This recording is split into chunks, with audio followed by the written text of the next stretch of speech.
Bienvenue dans Optimis TV. Je ne vous cache pas que j'ai hésité entre ça et ça. Parce que là, on va parler de lunettes, on va parler de vraies lunettes. Vous êtes sur Optimis TV, l'émission qui parle de celles et ceux qui bousculent le secteur de l'optique avec cœur, créativité et engagement. C'est beau, hein? Vous pouvez vous abonner, ça coûte rien. Et toutes les semaines, une nouvelle émission avec un nouvel invité ou une nouvelle invitée qui vous parle d'optique, de lunettes, de plein de choses très très intéressantes. Aujourd'hui, direction le sud-ouest de la France, où une jeune marque a su imposer son style et ses valeurs. Artisanat local, éthique et esthétique. Rien que ça. J'ai l'immense plaisir de recevoir Marie-Victoire Chabat, créatrice de la marque Victoire d'Aki. Bonjour Marie-Victoire.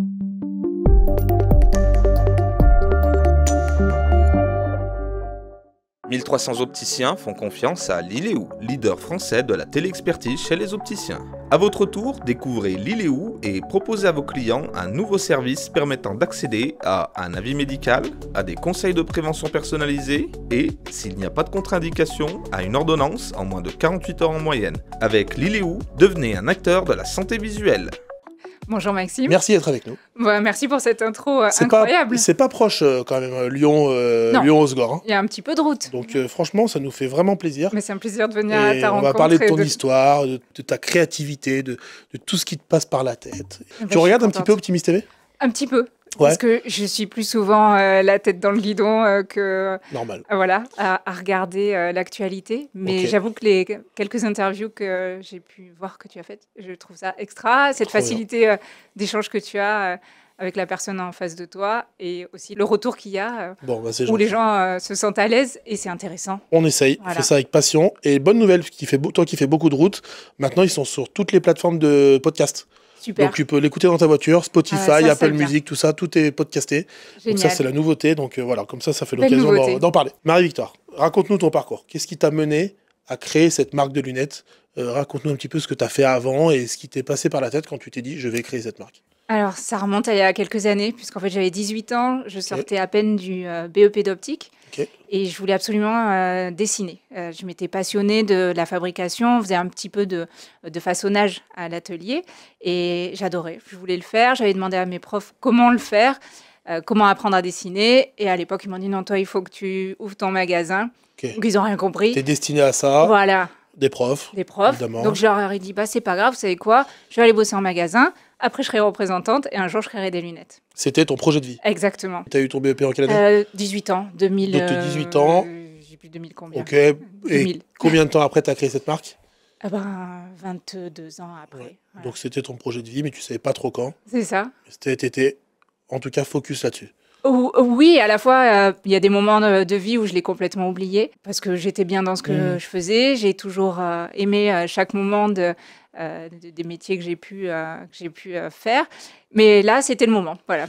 Donc, tu disais, tu as travaillé en magasin. J'ai travaillé en magasin pendant 5 ans. Représentante. Pendant presque 18 ans. Ok, dans des grandes maisons. Tu avais travaillé chez Kering. Alors, j'ai démarré par ceux qui m'ont donné la chance déjà de démarrer avec Visioptis, Banana Moon, je ne sais pas si tu connais. Donc, ça m'a permis de découvrir le métier.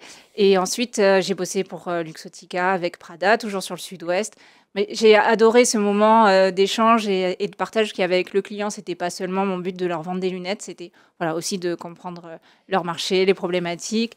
Et j'ai toujours aimé être à l'écoute de leurs besoins. Ça m'a énormément nourri toutes ces années pour... Ça a forgé ton expérience et ton envie encore plus d'aller créer ta propre marque. Exactement. Il y a un peu plus de 2 ans, tu crées Victoire d'Aki. Tu t'installes à Osgore. Je ne sais pas trop si tu es de là-bas, mais tu t'installes là-bas. Je suis pas de là-bas. Je suis de Bordeaux, au départ, de la région bordelaise. Okay.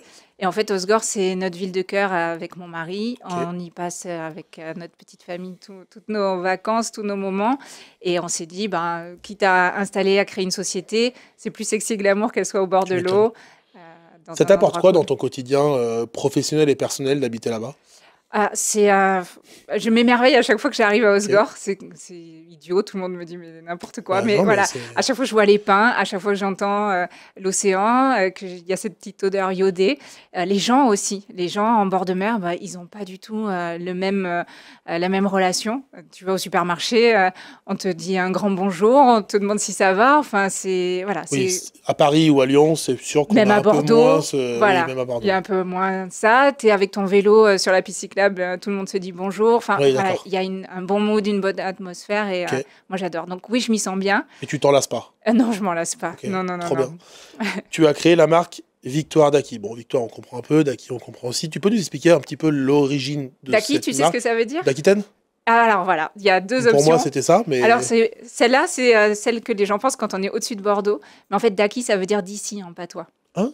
Donc c'était pour valoriser la fabrication locale et engagée d'une région, en fait. Si tu devais pitcher Victoire d'Aki en une phrase, pour celles et ceux qui ne connaissent pas. Victoire d'Aki, c'est une collection de lunettes fabriquée avec beaucoup d'amour et d'engagement en local. Ça veut dire quoi, local?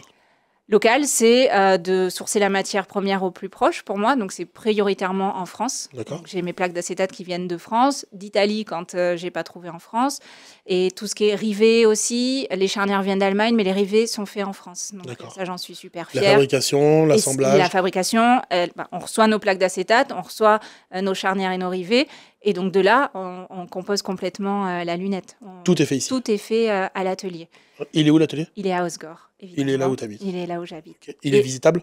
Oui, alors, sur rendez-vous. Évidemment, voilà. On ne va pas débarquer à 500 personnes demain. C'est ça, exactement. Mais oui, j'ai à cœur d'ouvrir les portes de l'atelier, que aussi des opticiens, ou même parfois ça peut arriver, des consommateurs rencontrent l'équipe, voient comment on fabrique une lunette. Parce qu'en fait, il y a beaucoup de gens qui pensent que ça arrive tout prêt, tout fait par un robot. Et non, il y a beaucoup d'étapes, beaucoup de temps, beaucoup de résilience aussi, parce que la matière, elle ne réagit pas toujours comme on souhaite. Bien sûr. Donc voilà, c'est un sacré parcours pour partir de zéro et pour faire une lunette que les gens aient envie de porter. On a souvent, peut-être ceux qui nous regardent se disent, bon, c'est fait en France, c'est une marque vraiment engagée, donc c'est plein de facteurs qui pourraient dire ça coûte cher. On va parler de prix de vente moyen pour le public. Combien ça coûte d'acheter une monture pour un consommateur en moyenne, une fourchette de prix? On est entre 200 et 240 euros. Okay. En fait, je suis partie complètement à l'envers quand j'ai construit la marque. Je suis partie plutôt d'un prix. C'est-à-dire que moi, j'avais une idée sur le marché de ce qui se passait, des rotations qu'il y avait en magasin selon la catégorie de prix. Donc, je me suis dit, le bon prix, pour moi, c'est celui-ci. Et donc, j'ai construit l'atelier et le produit fonction... Pour arriver à ça. Oui, exactement. Et tu y arrives? Oui, alors c'est pas facile tous les jours. Bien sûr. C'est pas évident, surtout quand tu démarres. Ça fait que 2 ans. C'est encore une jeune entreprise avec des moments super fast et puis d'autres plus compliqués. Tu as l'impression de faire les montagnes russes, tu sais ce que c'est quand on crée une entreprise. Donc le matin, tu dis waouh, c'est génial, il y a ça qui se passe. En fin de journée, tu vas avoir une merdouille qui sera arrivée et puis le lendemain, ça sera reparti. Donc, c'est l'histoire de l'entreprise. Exactement. Tu nous as apporté quelques modèles. Alors, tu es venu avec une énorme valise. C'est vrai qu'on n'a pas pu la mettre ici. Donc, les gens, il faut qu'ils t'appellent aussi au bout d'un moment. Oui, c'est ça. S'ils ont envie de découvrir, ça, vous me trouvez. Tu peux nous en présenter un ou deux et nous expliquer un petit peu l'histoire d'une ou deux montures que tu choisis au hasard? Oui, alors, ça va pas être évident parce que celle que je vais présenter, il y a forcément d'autres que je ne vais pas présenter et la famille va être... je vais avoir des représailles après. Tu vas avoir des gros problèmes. Et ouais, parce qu'en fait, chaque modèle porte le surnom d'un membre de ma famille. Donc celle-là. Attends, est-ce que vous êtes combien dans votre famille? On est nombreux. Puis j'ai une famille recomposée. Bon, ça va. J'ai beaucoup d'amis aussi que j'aime fort. Et puis après, il y aura les opticiens quand il faudra agrandir aussi. Donc, on manque pas de ressources pour les idées. Allez, on choisit le membre de la famille numéro 1. Bon, alors il va être content, c'est la Simon. Donc celle-ci, on l'a dessinée en pensant à lui, vraiment imaginée pour lui. Moi, je sais toujours pas dessiner d'ailleurs. Voilà. Qui est-ce qui dessine chez toi? Alors, c'est mon équipe en fait qui, je leur dis ce que j'aimerais. L'inspiration. Je m'inspire beaucoup des lunettes des années 70. C'est vraiment ce que j'aime, cette esthétique aussi, ces codes. Et on va retravailler, on va changer la taille, changer des lignes aussi. Et la lunette, à la fin, c'est plus du tout la même que celle qui était en photo. Mais voilà, ça nous permet de créer. Pourquoi ça? Parce que je le voyais... en fait, si tu veux, toutes ces années, les membres de ma famille, c'est moi qui leur ai choisi leurs lunettes. Alors, ils étaient obligés. Voilà, je les ai obligés. Alors, il la porte, Simon? Bien sûr qu'il la porte, Simon. Il est obligé. Il est obligé, mais il est fier. Ils sont fiers en général de porter nos lunettes. Et voilà, ils ont eu du Banana Moon, mais ils ont eu du Prada, ils ont eu du Céline, ils ont eu du Dior. Ils n'étaient pas très malheureux. Mais je me suis dit, pour leur rendre hommage, maintenant, voilà, ils auront leurs lunettes à leur effigie. Donc elles portent toutes un prénom. Ouais, surnom même. Un surnom. Ouais. Il y a un best-seller? Le best-seller, c'est la Manou, c'est ma maman. Voilà, c'est un signe, ça? Ouais, je pense. C'est fou. Et tu pensais que ça allait être un best-seller?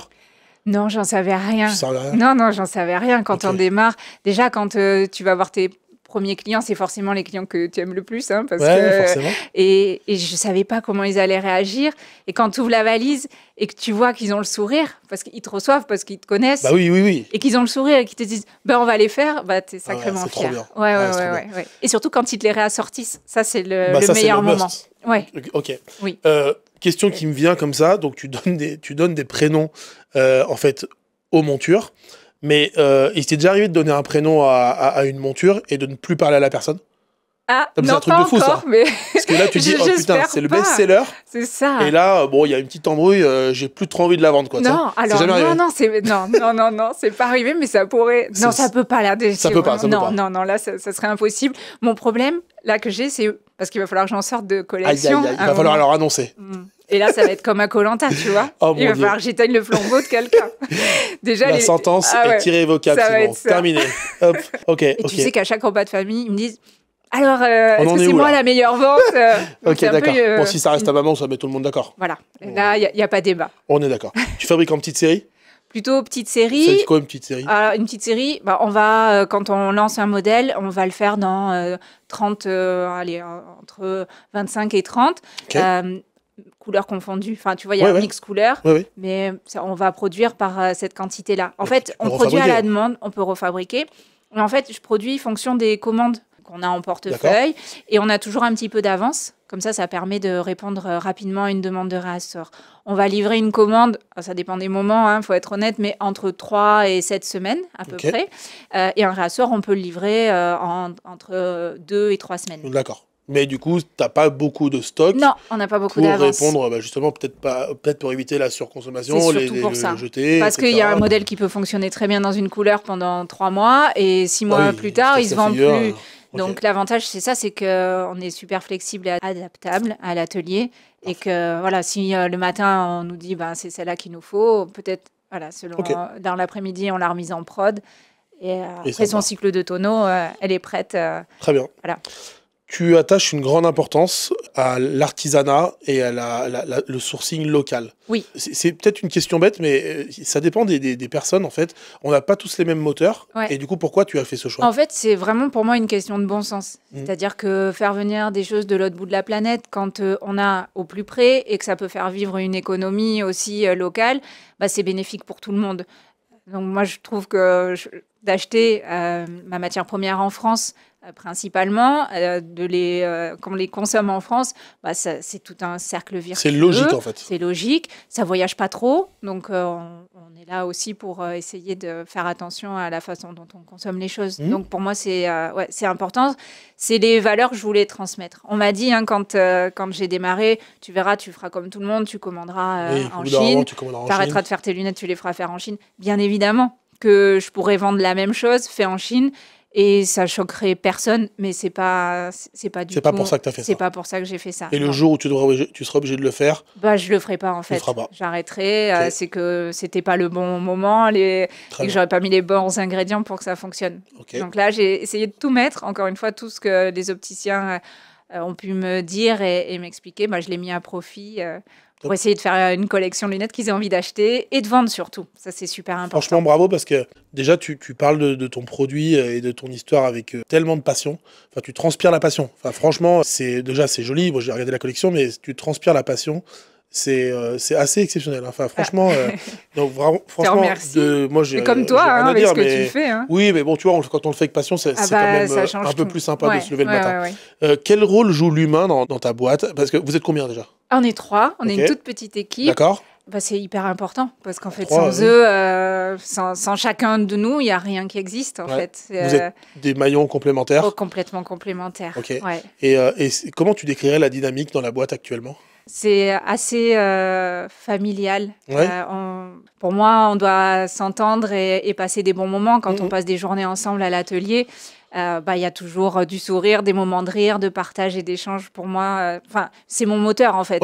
Ça peut arriver parfois, si tu passes toute une journée à te faire la tronche, ça a pu m'arriver par le passé, c'est très lourd en fait. Et moi, j'ai vraiment du mal avec ça. J'aime pas affronter ça aussi parce que tu connais, c'est difficile quand tu sais qu'il y a quelque chose qui va pas, t'arrives pas à décoincer.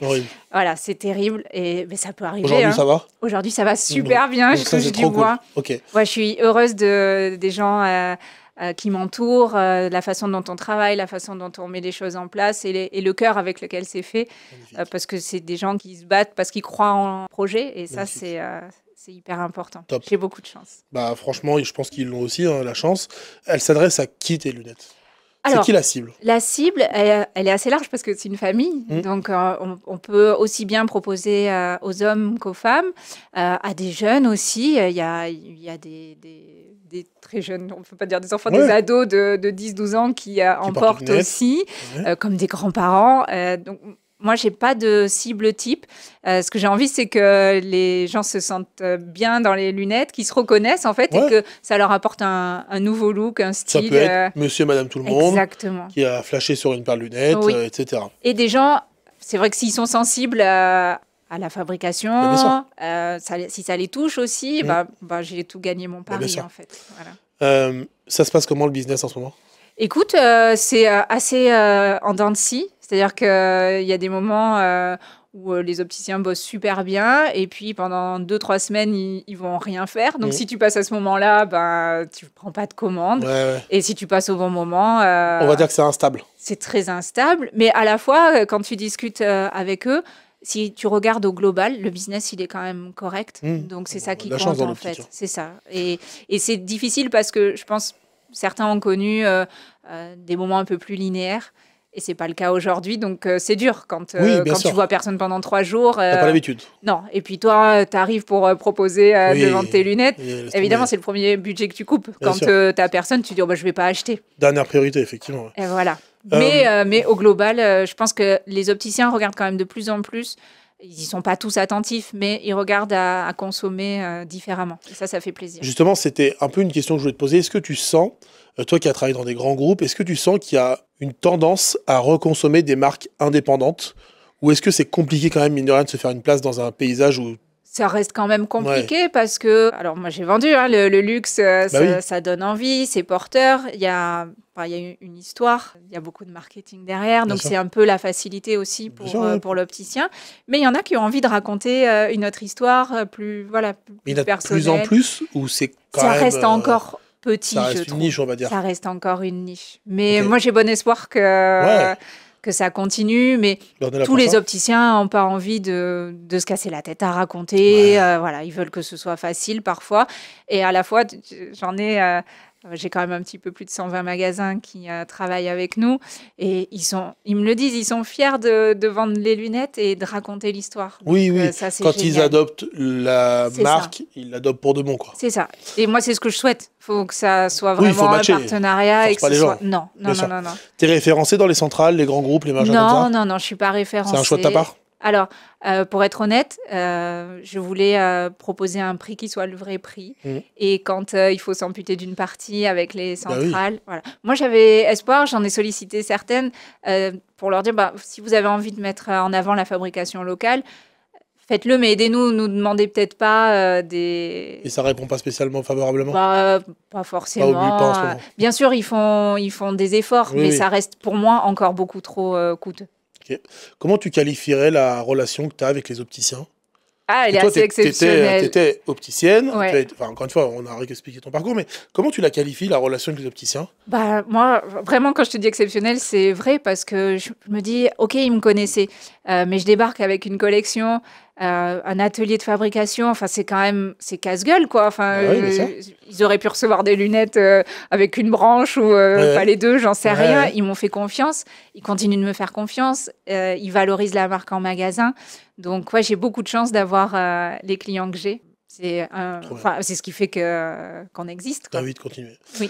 Comment de ton spectre, tu analyserais en quelques mots le marché de l'optique aujourd'hui par rapport au moment où tu as commencé, toi, à intégrer un magasin ? De ton spectre à toi, tu vois, parce que maintenant qu'on sait qui tu es, Comment tu analyses le marché comme ça? Moi, j'analyse le marché où je vois deux types d'opticiens. Celui qui fonctionne comme il a toujours fonctionné, qui n'a pas changé grand-chose et qui est face à des clients où il va être un preneur d'ordre, en fait. Donc, il y a cette typologie de client. Il n'est pas acteur de son métier? Non. Okay. Et il y a le client qui va avoir envie de se battre, qui va avoir envie de valoriser son métier, d'expliquer au client, qui va se battre pour se différencier en fait aussi. Et il sort son épingle du jeu? Ah bah oui. Oui. Et ça va être de plus en plus le cas? J'espère. Après, c'est comme tout, tu as des consommateurs, ils s'en fichent complètement, oui. Ils vont consommer une lunette pourvu qu'elle soit remboursée, et puis d'autres qui vont être capables de mettre en avant et valoriser d'autres choses en fait que simplement un remboursement mutuel. On va en parler, j'ai ça dans les mains. Tu m'as expliqué que tu as vraiment un engagement pour la politique RSE, on va appeler ça comme ça. Oui. Les étuis sont faits avec des chutes de liner de piscine. Exactement. C'est ça? Tu as d'autres exemples comme ça? C'est ça. On a fait aussi des présentoirs avec de l'eau et de la cellulose. Okay. Tous nos petites barquettes à l'atelier pour séparer les lunettes sont faites avec cette matière-là. Donc, quand ils seront abîmés, on les remet dans l'eau et ils vont être entièrement recyclés. C'est fait à 20 km de l'atelier. Donc, j'ai vraiment été chercher... engagement maximal. Ouais. Et là, on est en train de travailler avec une entreprise qui est à Cap-Breton, donc vraiment juste à côté. On est en train de travailler sur valoriser nos chutes d'acétate avec eux, leurs chutes de bois pour pouvoir faire des présentoirs aussi avec. Magnifique. Ouais.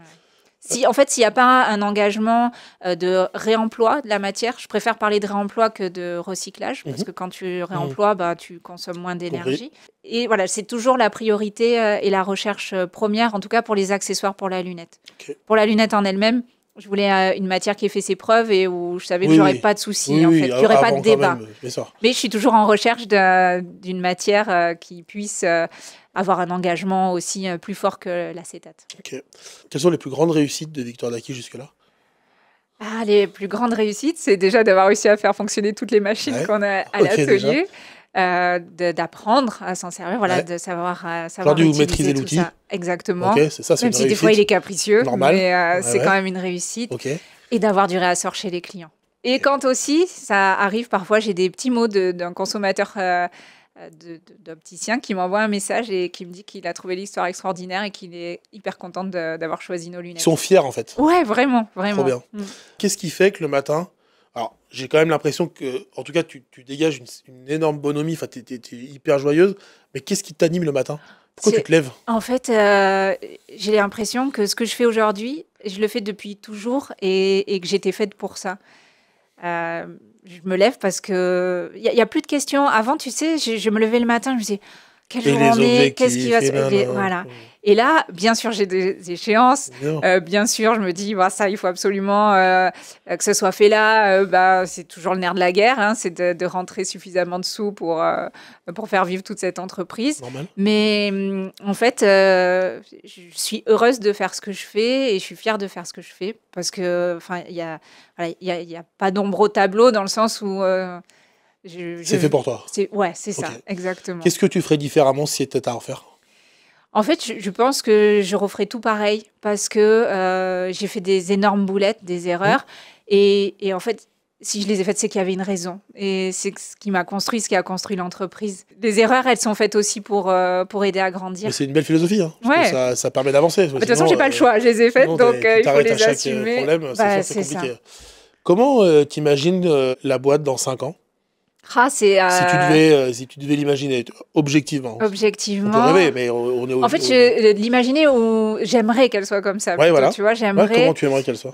J'aimerais qu'on soit toujours cette équipe que j'ai aujourd'hui, que mon mari ait pu me rejoindre dans l'aventure, parce que. Il fait quoi? Il est opticien? Il est pas du tout opticien. Surfeur. Alors ça, déjà, avant tout. Surfeur avant tout. Voilà, surfeur, très sportif. Okay. Le contraire de moi, on est. Moi aussi, je te rassure. Voilà. Mais par contre, l'idée, c'est qu'il me rejoigne pour créer lui, je te dis un peu en exclu, mais sa propre collection de lunettes. Trop bien. Il est aussi inspiré par ce que tu fais? Il est investi dans le projet? Il est investi, évidemment. Et surtout, il croit en moi. Et ça, c'est un truc de dingue parce que tu te dis... ça me porte parce que j'aurais pas le soutien de ma famille et de l'homme que j'aime et de ma fille aussi. Et parfois, on flanche et tu sais ce que c'est. Et ils sont là et tu dis, allez... maman, je suis fière de toi, faut que tu continues. Et là, c'est reparti. C'est ça, ça te recharge. Ouais, tu peux bosser jusqu'à 2h du mat, t'as rien qui t'arrête. En fait, il t'insuffle une force incroyable. Donc là, lui, il s'occupe de conducteurs de bus, tu vois, tu me demandais, il manage des conducteurs de bus, rien à voir. Pour toi, qu'est-ce qui va se passer dans les 10 prochaines années dans l'optique ? Personne n'est voyant, je vois bien l'idée, mais il va y avoir des gros bouleversements ou on va continuer à avoir des magasins, des indépendants, des enseignes ? Moi, je pense qu'il n'y a pas grand-chose qui va être bouleversé dans notre métier. L'intelligence artificielle, ça fait qu'on fera des belles lunettes avec de la technologie dedans, en fait. Ça, tu le prends comme ça, quoi. Exactement, moi je trouve ça assez formidable. Et ensuite, c'est comme tout, enfin, tu as des montres connectées, mais tu en as toujours quand même qui achètent des montres traditionnelles. Pareil pour les voitures, tu as des voitures hyper technologiques et puis tu en as qui sont hyper heureux de rouler en Dutch. Donc, ça sera la même chose. Et après, je pense que c'est à l'opticien de choisir un peu sa ligne de conduite et peut-être c'est le généraliste qui aura un peu plus de mal. Tous ceux qui seront entre deux, qui n'auront pas une vraie philosophie, un vrai concept. Ouais, le ventre mou, on va dire, ceux qui ne se démarquent pas. Oui, ça pour toi ? Pour moi, c'est ça. C'est là où peut-être, pour eux, ça sera plus compliqué. Mais ceux qui ont une vraie identité et qui ont une vraie proposition, une façon d'accueillir les clients, une démarche, moi, je suis sûre qu'ils continueront de croître. Ouais. Ok. Avant de terminer, je voulais te proposer de faire passer des messages à quelques personnes. Donc voilà, c'est simple. Par exemple, le premier message que tu pourrais faire passer, c'est un message pour tes clients. Tous mes chers clients et ceux à venir, juste simplement, je vous remercie. Merci d'être là, merci de votre soutien et merci de proposer Victoire d'Acquis à vos clients. Et j'espère que vous serez de plus en plus nombreux. J'espère aussi. Voilà. D'ailleurs, prochain message, pour celles et ceux qui n'ont pas encore référencé la marque et qui voudraient se renseigner, ils voudraient voir la marque, pourquoi pas l'implanter ou même juste la regarder. C'est hyper facile. Un petit message sur Insta. Je vous invite à suivre l'Insta de Victoire d'Acquis. Vous verrez l'équipe d'abord, les machines qu'on a, comment on les utilise. J'ai vraiment à cœur de partager la façon dont on travaille parce que je me dis, au moins on se rend compte de comment une lunette est fabriquée. Donc suivez-nous sur Insta, faites-nous un petit message si ça vous intéresse. Vous pouvez aller sur le site internet aussi. Je suis disponible n'importe quand. N'importe où, n'importe quand. Voilà, je suis là. On trouvera toujours une solution. Franchement, en tout cas, ça donne envie. Moi, je voudrais un dernier message pour ton équipe, ta famille, ceux qui te soutiennent, tes proches en fait. Je peux que les remercier d'être là. Déjà, tu te balades avec eux toute la journée. Ouais, déjà. Ils sont toujours avec toi. Déjà. Je remercie vraiment beaucoup Maëlys et Thémis qui sont à l'atelier. Qui, quand je suis pas là, je suis contente, je suis hyper sereine. Voilà. Et ça n'a pas de prix en fait. Ils sont heureux quand je leur dis combien j'ai vendu de lunettes. Ils sont heureux quand je leur dis à qui j'ai vendu des lunettes. Et ils sont heureux de les fabriquer. Donc vraiment, je les remercie pour tout ce qu'ils font et pour ma famille, pour le soutien, que ce soit moral, par voie financière, et voilà, tout essentiel. Essentiel, exactement. Donc merci à tout le monde, merci à toi aussi. Moi, j'ai rien fait, c'est toi qui es venu, ça me fait plaisir et je pense qu'on a passé un bon moment. Enfin moi, en tout cas, oui, complètement. Bon je trouve que tu incarnes ta marque. J'ai regardé tes lunettes rapidement, mais moi, je suis opticien, ça fait longtemps que j'en ai pas commandé, mais c'est solaire. Voilà, c'est le mot. Voilà. Je trouve que tu es solaire, que la marque est solaire, et j'avais vraiment envie de partager ça avec toi. C'est pour ça que on est là aujourd'hui. Je te remercie. Et je pense que celles et ceux qui nous ont regardés vont être aussi, j'espère. J'espère aussi. Merci beaucoup, Marie-Victoire. Merci à toi. À bientôt. Merci de nous avoir regardés. N'oubliez pas de vous abonner, mais s'il vous plaît. Abonnez-vous. Mais oui, c'est clair. Les clics, les likes, on est toujours contents. C'est quand même pas compliqué. Faut le faire. Merci beaucoup. À la semaine prochaine avec un nouvel invité, une nouvelle invitée, j'en sais rien. Mais en tout cas, j'ai passé un très bon moment. À bientôt.